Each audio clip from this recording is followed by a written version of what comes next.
और ये एक लाइन मेरे को हर जगह सुनने के लिए मिलती है, that youth is the backbone of this country, youth will represent this country. Problem is कि वो यूथ सिर्फ आज की डेट में इलेक्शन के लिए यूज करा जा रहा है, उनको सिर्फ बिठाया जा रहा है और उनको तालियों के लिए इस्तेमाल करा जा रहा है, जबकि असली बाबा साहब ने हमेशा ये बात बोली है, एजुकेट, एजुटेट एंड ऑर्गेनाइज।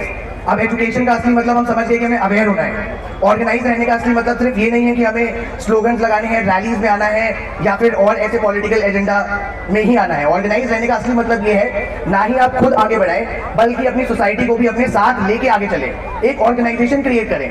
जैसे मैं एक एंटरप्रेन्योर होने के साथ साथ मल्टीपल लोगों को रोजगार दे पा रहा हूँ, अपने लोगों को सिखा पा रहा हूँ, उनके एजुकेशन फाइनेंशियल उसमें सपोर्ट कर पा रहा हूँ, तो ये एक तरीका है उनको ऑर्गेनाइज करने का।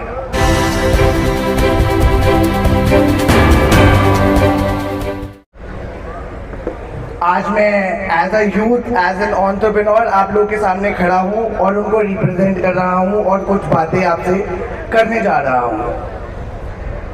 मेरा मानना ये है कि जो डॉक्टर भीमराव अंबेडकर जी ने, बाबा साहब ने हमें जो एक मिशन दिया था, उसका जो रेलेवेंट है, उसकी जो मान्यता है वो पहले के मुकाबले इस युग में बहुत ज़्यादा ज़रूरी हो गई है। किसी भी कम्युनिटी को, हमारे समाज को आगे बढ़ने के लिए जो 3 पिलर्स की बात उन्होंने उस जमाने में करी थी वो आज भी उतनी ही रेलेवेंट है, और वो 3 पिलर्स हैं social growth, economic growth and political power. और आज मैं इन्हीं कुछ टॉपिक्स के बारे में आपके साथ बात करूंगा।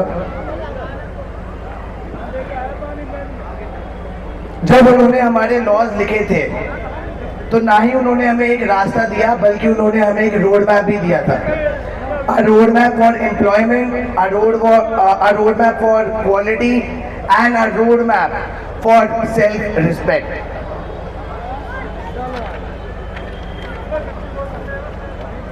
बाबा साहब ने एजुकेशन को एक वेपन कहा था। शिक्षा शेरनी का वो दूध है जो पिएगा वो दहाड़ेगा। ये सिर्फ एक स्लोगन नहीं है। आज एजुकेशन का मतलब सिर्फ एक डिग्री या मार्क्स लेना नहीं है, बल्कि एजुकेशन का असली मतलब है मोर अवेयर होना, अपने राइट्स के बारे में पता होना, अपने राइट्स के बारे में पता होना, उनके बारे में अवेयर होना, उस एजुकेशन का असली महत्व समझना, कॉन्स्टिट्यूशन के बारे में एक एक चीज पता होना, अपने राइट्स के बारे में पता होना और अपनी आइडेंटिटी के बारे में अच्छे से पता होना। आज की सबसे बड़ी यूथ की जो प्रॉब्लम है वो ये प्रॉब्लम है कि हम अपनी आइडेंटिटी बताने से बहुत हिचकिचाते हैं। हमने अक्सर देखा होगा कि लोग हमसे हमारी आइडेंटिटी के बारे में बात करते हैं। आज ना ही हम उनसे सोशली वीक है, एजुकेटेड, उनके जितने एजुकेटेड हैं उनसे बेटर परफॉर्म कर रहे हैं चीज़ों में, लेकिन फिर भी हमारे अंदर एक हेजिटेशन है। जब भी हमसे हमारी कोई कास्ट के बारे में बात करता है, हमारी आइडेंटिटी के बारे में बात करता है, तो हम प्राउड नहीं है। क्यों प्राउड नहीं है, ये आज का एक बहुत बड़ा इशू है। मेरा मानना ये है कि अगर हम अपनी ही आइडेंटिटी से अपने आप को एक्सेप्ट नहीं कर पाएंगे तो हम दूसरों से कभी लड़ नहीं पाएंगे। मैं एक एंटरप्रेन्योर हूँ, इसीलिए मैं ये बात सिर्फ थ्योरेटिकली नहीं, बहुत प्राउडली बोल पाऊंगा कि फाइनेंशियल फ्रीडम इस सोसाइटी के लिए बहुत ज़्यादा इम्पोर्टेंट है, जो हमारा सेकंड पिलर है। बाबा साहब ने हमेशा ये बात बोली है, एजुकेट, एजुटेट एंड ऑर्गेनाइज। अब एजुकेशन का असली मतलब हम समझ गए कि हमें अवेयर होना है। ऑर्गेनाइज रहने का असली मतलब सिर्फ ये नहीं है कि हमें स्लोगन्स लगाने हैं, रैलीज में आना है या फिर और ऐसे पॉलिटिकल एजेंडा में ही आना है। ऑर्गेनाइज रहने का असली मतलब ये है ना ही आप खुद आगे बढ़ाएं बल्कि अपनी सोसाइटी को भी अपने साथ लेके आगे चले, एक ऑर्गेनाइजेशन क्रिएट करें। जैसे मैं एक एंटरप्रेन्योर होने के साथ साथ मल्टीपल लोगों को रोजगार दे पा रहा हूँ, अपने लोगों को सिखा पा रहा हूँ, उनके एजुकेशन फाइनेंशियल उसमें सपोर्ट कर पा रहा हूँ, तो ये एक तरीका है उनको ऑर्गेनाइज करने का।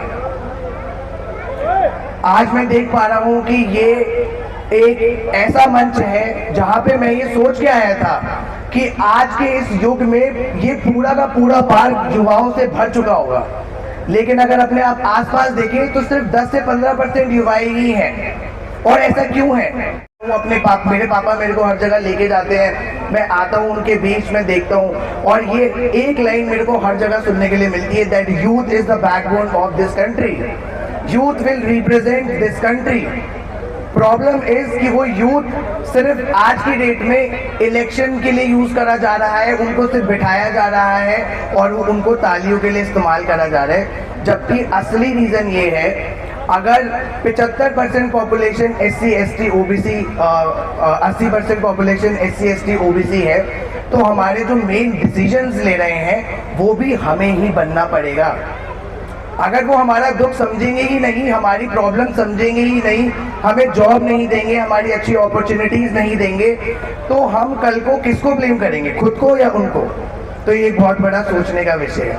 आज बहुत सारी महिलाएं यहाँ पे आई हुई हैं, देख रहा हूँ मैं पिछले कुछ सालों में महिलाओं का पार्टिसिपेशन हमारे फंक्शंस पर बढ़ता जा रहा है और बहुत ज़्यादा मेरे को प्राउड होता है ये देख के, क्योंकि बाबा साहब ने ना ही सिर्फ जेंडर इक्वालिटी के लिए बात करी, कास्ट को हटाने की बात करी, बल्कि उन्होंने वुमेन्स के लिए वो राइट्स दिए जिससे आज मेरी मम्मा और लोगों की मम्मियाँ और माताएं बहनें आज अपने आप को रिप्रेजेंट कर पाती हैं, जॉब कर पाती हैं, अपनी फ्रीडम के लिए लड़ पाती हैं, उनके पास इक्वालिटी टू राइट है, इक्वालिटी टू प्रॉपर्टी है और ऐसे कई और चीज़ें हैं। तो आज मैं सिर्फ इतना ही कहना चाहूँगा कि ना ही सिर्फ एजुकेट हो, अपने लोगों को साथ आगे लेके बढ़े,